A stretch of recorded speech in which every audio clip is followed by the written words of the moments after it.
Greetings. We all came to the feast with our bucket of second tithe. I'll be honest, I put the money in a bag and I put the keys in for the rattle. But I'll take the keys out before I lose them. The money I'm not as concerned about, although it is important, isn't it, our second tithe? You know, we all came here with our bucket of second tithe.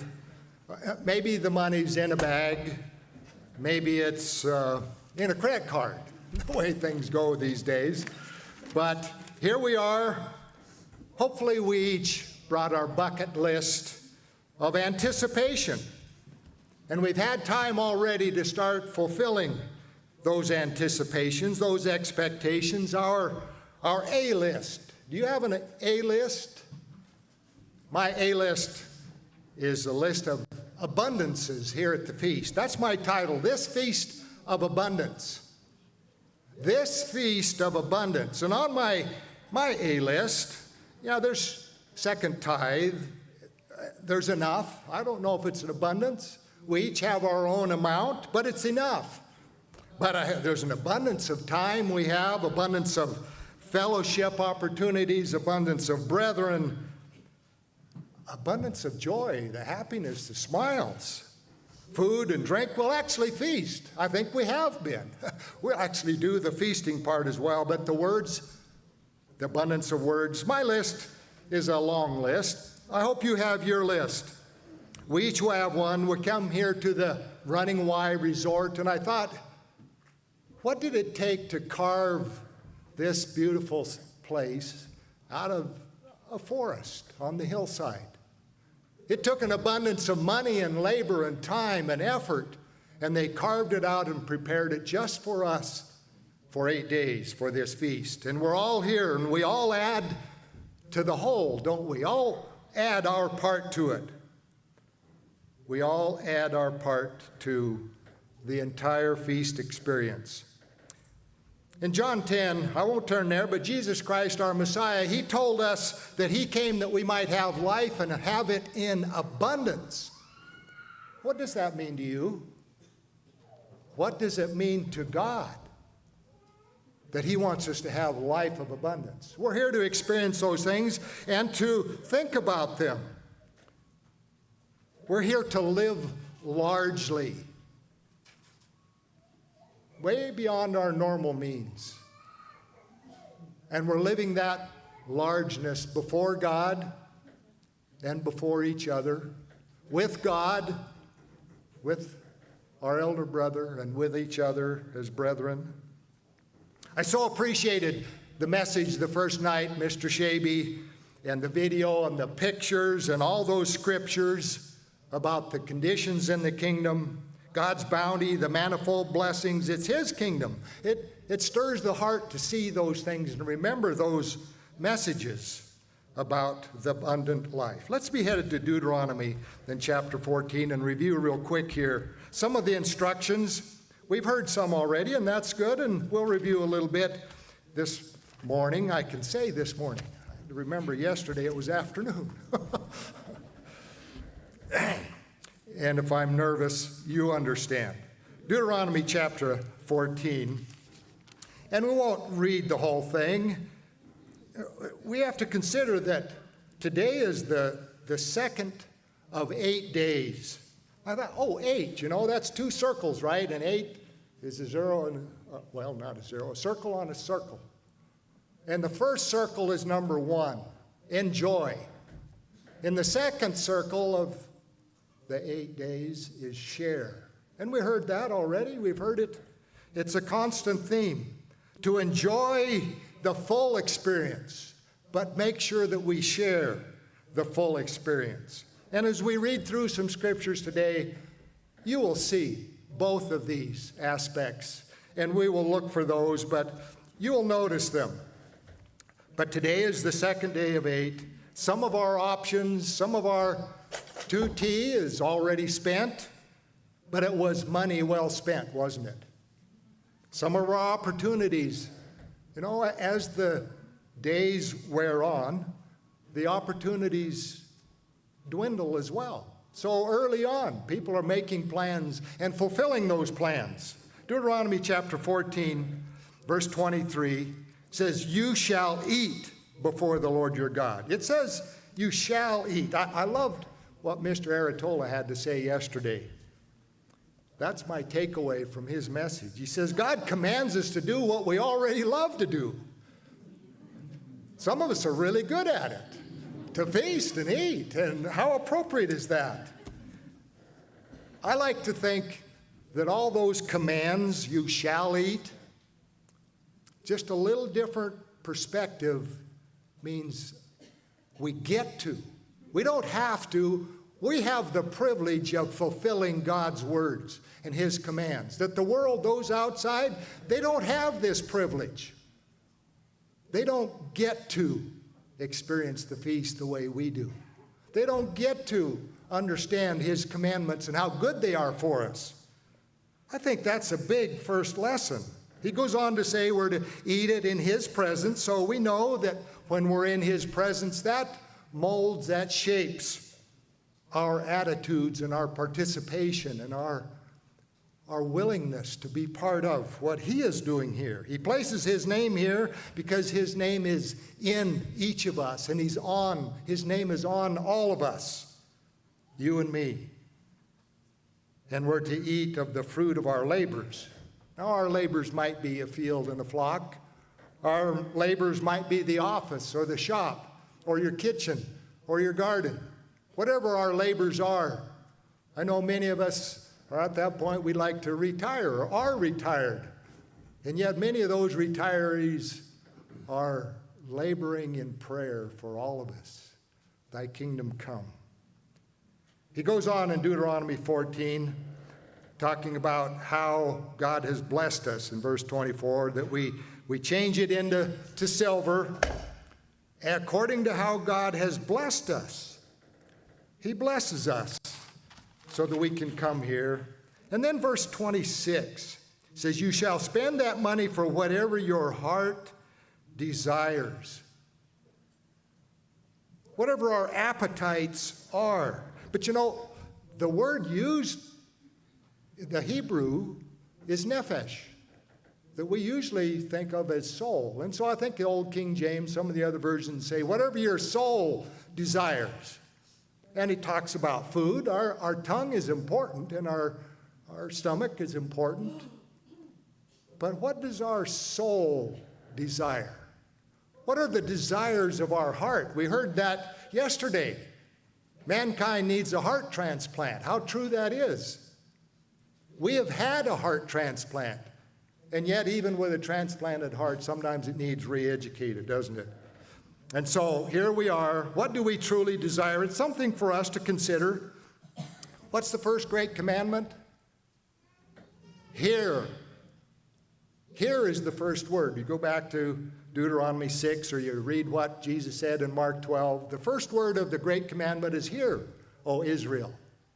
And so we're here to hear, and we are hearing his words. But it goes on, says, you shall love the Lord your God with all your heart and all your soul. It differentiates between the heart and soul. And it goes on, and with all your might. Interesting that the dictionaries, that word might, it means strength. It also means exceedingly. It also means abundance or muchness. I thought, the feast of muchness. That's a little different perspective. Our muchness comes from what's in our hearts. As Mr. Light said, we need to go home with our cups full. We enjoy, we rejoice, it's required, it's expected, it's our responsibility that we now have the means to rejoice and help others to rejoice. Paul, in Acts chapter 20, again, I won't go there for time, but Paul quoted Jesus Christ as saying, it's more blessed to give than to receive. But if we think about it, givers need receivers, don't they? We each have an opportunity to be a giver, and we have many opportunities to be a receiver. You know, hospitality is only meaningful if you have gracious guests. Jesus, our Messiah, said what? He said he came to serve and not be served. But we think about it in this context, where do you ever see Jesus Christ hosting a dinner?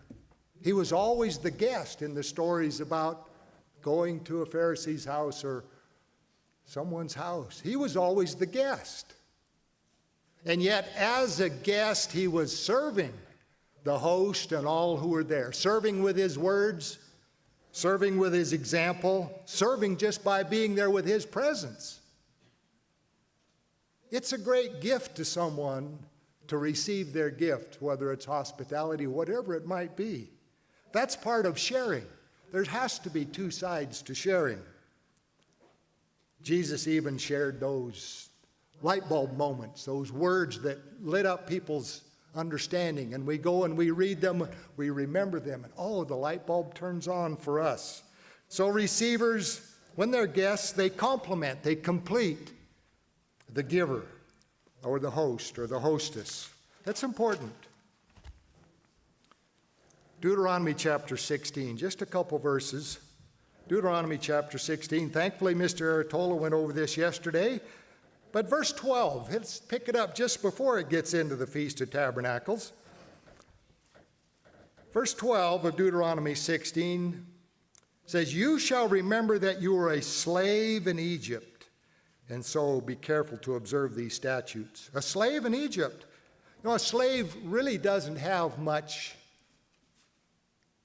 many options. He doesn't have many choices in their life. They're pretty well controlled and regulated and directed, in their lives don't show much freedom for choices. But then the next verse says, "You shall observe the Feast of Tabernacles 7 days when you have gathered from the office, from the shop, from your store, from your garden, from wherever you find your sources of income. And when you've gathered, then you have choices. Then you have options that you can decide and you can choose. And others are doing the same. And they want to spend those little jingles in ways that they enjoy, but that others get the joy as well. As much, maybe, sometimes it's more joyful to give. Oh, isn't that something that Paul said, Jesus said? It's more blessed to give, more happy to give, but he didn't say that just because you are the receiver doesn't mean you can't be happy. In fact, often humans, we people, God's people especially, are happiest when we're helping others to be happy. Yes, and it's true, some of our buckets are kind of little. Nobody's judged by their bucket. It's the contents, isn't it? What we put in our buckets.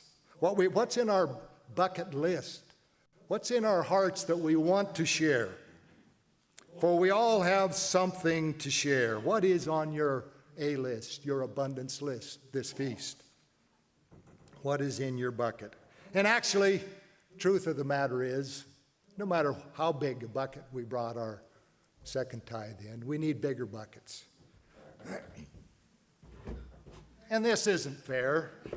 It's bigger, but it's nothing compared to what we really need at God's feast. What does your heart, your soul desire? How big a bucket would you like to fill? How big a bucket would you like others to be filling at the feast? It's wonderful to have a bigger bucket. Let's head to Psalm chapter 46. I don't know how big a bucket you've seen. The biggest bucket I've seen is hanging under a helicopter. You've seen the big sky crane helicopters that look like a big dragonfly flying along, and they have a 2,000-gallon bucket under them. They dip water out of a river and put it on a fire. The Chinook helicopter is that great big one that looks like a boxcar with a rotor on each end. And they can lift 3,000 gallons of water. That's a pretty big bucket. There might be bigger buckets, but that's the biggest I've seen. It helps my imagination. Psalm 46. I should go there because that's what I'm wanting to talk about. Psalm 46 begins talking about troubling times, like that last hymn. And troubling times are something very real in our lives, in the world around us. And yet, right in the midst of this Psalm 46, verse 4, this is fascinating. We think of the river of God, we think of Ezekiel chapter 47, we think of Revelation 22, gives us more details about this river. Psalm 46, verse 4, there is a river whose streams shall make glad the city of God, the holy of the tabernacle of the Most High. Wow. Now that's a river that we know is abundant. It's swelling and growing even as it flows out, as we see in Ezekiel 47. It flows out. That's the important thing. It doesn't just build a little pond there at God's temple, God's house, but it goes out. And it goes out for healing, right? It goes out to bless wherever it goes. So when I dip in that river, I want a bucket. Well, I'm not man enough anymore for a big enough bucket. But when we each have a little bigger bucket and we each can dip more, it goes on to say, the river whose streams, a river whose streams. It's rivers of living water, talks about in Revelation 22, and rivers flow out. Where else does a river flow out from? Jesus said, if we believe in him, rivers of living water flow out of our belly, out of our heart, out of us, out to others, out to you, out to your neighbors, out to out to the community as well. When we're in the community, flow out. They flow from a source, from a headwaters, into us, and then go out to others. Last year, Evelyn and I, and some of you here, were in Israel for the feast. And we went up to northern Israel, to the area of Dan, and we saw the headwaters of the Jordan River. One place was a spring. There are many headwaters, actually. And we walked the trail up to see the spring. But on the trail up and the trail back, we were stepping over little tiny trickles of water coming right out of the rocks in the bank where the trail. We were stepping right over what became then a torrent of water when it all gathered together. When all the streams come together, it makes the river. And yet it says here that this river has streams that go out and make the city of God. When we dip our little second tithe bucket in the big bucket out of God's river, and then we distribute it wherever we will, that's where the little bucket belongs, is in God's big bucket, dipping out of his river. And we're the streams, we're the channels, we're the opportunity someone else has to add to their joy. And when they add to our joy, the whole is greater than the sum of the individuals. God provides the river of abundance. He's the headwater. He blesses us with increase. We gather it, we collect it, and we dip our big bucket in his river, and then like an irrigation canal, we distribute it. Living waters, healing words that we share at the feast so that we can make glad the city of God and the tabernacle, that holy place. Aren't we his household? Aren't we his tabernacle where he dwells? To make glad the people of God, of the Most High. Little 2T buckets. It's kind of cute. But they need to dip out of the bigger buckets so that it multiplies. And it multiplies. More blessed to give than to receive. Doesn't limit the blessings and the happiness only to the giver, because the rejoicing is mutual. Indeed, it's beneficial. We can't deny someone an opportunity to give.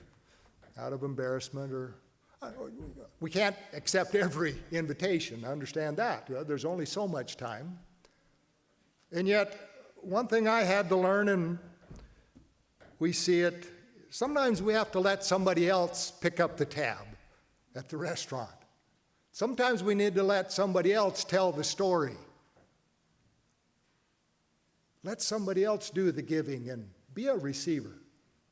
I know as we get older, it's not just me. I've heard it from many people, those that have always been giving and helping and serving, and suddenly they need help and they just can't bring themselves, one, to ask, or two, to accept if it's offered for help. We need to be receivers so that others can be givers. It's a big part of God's plan. Isaiah chapter 25. So we don't want to be. Well, let's go look here at what our Father, the great God, Isaiah chapter 25, just one verse, because God sets the example for us to follow. God, Isaiah chapter 25 and verse 6, of course. Isaiah 25, verse 6, and in this mountain, the kingdom of God, the Lord of hosts will make for all people. See, it isn't just for the few, for all people. He has intentions of goodness and blessings for all people. A feast of choice pieces, a feast of wines on the lees. I like expensive wine sometimes, but my sons are more generous than me. They'll buy a really old wine and give it to me because, sometimes they're expensive. But the difference is incredible. And of fat things full of marrow, of well-refined wines on the lees. See, our Father sets this example. That's what's in his heart. He could keep it all for himself. But no, isn't it fascinating? Jesus in Luke 12, again, I won't go there for time's sake, but Jesus in Luke 12 says that when the master returns and finds the servants doing as he's instructed them, that he will set the servants down and he will gird himself and serve you and me. That's one of the most incredible scriptures in the Word of God. That's beautiful. That's really amazing. Let's head to Psalm chapter 36. So God isn't limited to second tithe. He can have a cattle on 1,000 hills. He's just not limited as we are. So we learn to make choices, to make the best we can with the time we have. But here, let's finish this picture that we're looking at in Psalm chapter 36. In verse 7, it's talking about the children of men, the children of mankind, the children of Adam, if you will. Verse 8, Psalm 36 and verse 8 says, that's us, that's all that God will collect at his feast. They are abundantly satisfied with the fullness of your house, and you give them drink from the river of your pleasures. What are his pleasures? What pleases God? Whatever it is that pleases God, that he finds pleasure in, he wants to share it with us. He sets that example, and we want to be like our Father. This feast of abundance in his house, and to drink from his river of pleasures. And isn't just a little river, is it? It's a torrent. That word pleasures, the river of his pleasures, is Eden, like the Garden of Eden. It means delightful things. The next verse, it says that, he's the fountain. He's the fountain. He's the source. He's the headwaters. We do the best with what we do have in our little buckets, and that's good. We do the best we can with what we have. We have 8 days. We're encouraged to participate. We're encouraged to serve. There are many here who are true servants that we don't. In fact, back in Deuteronomy 14 and 16, it says, don't neglect the Levite. Now, I know this is not that tabernacle, and yet there are many who serve the house of God.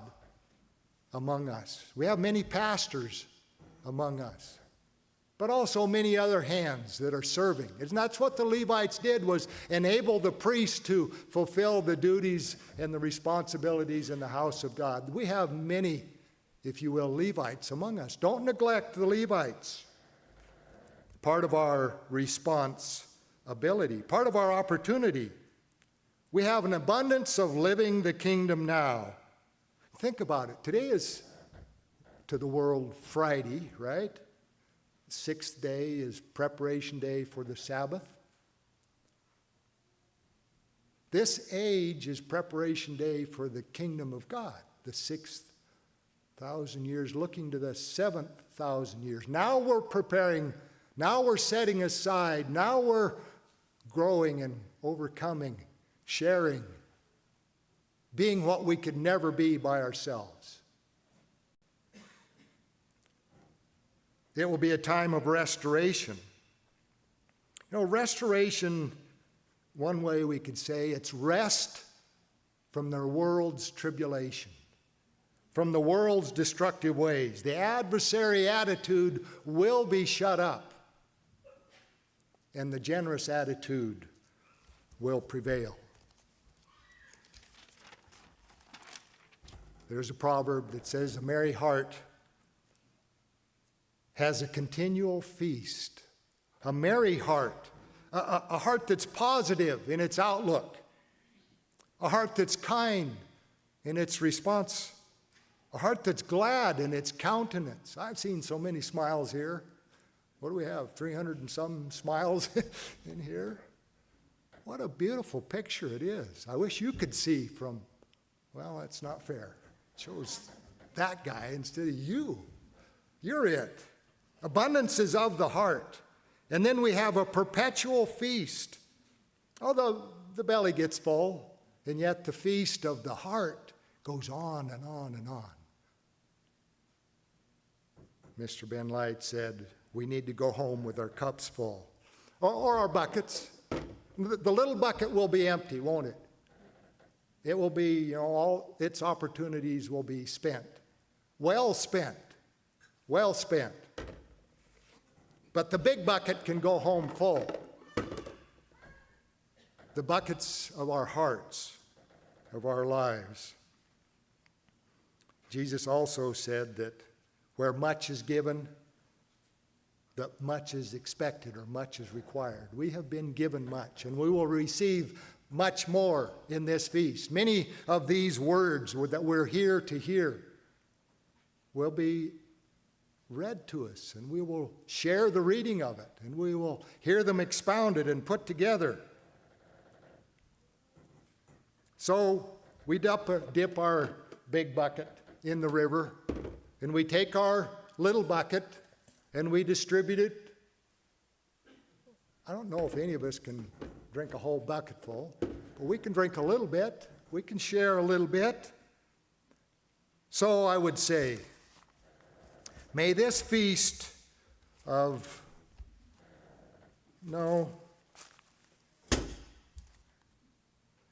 not may this feast of abundance, make this feast of abundance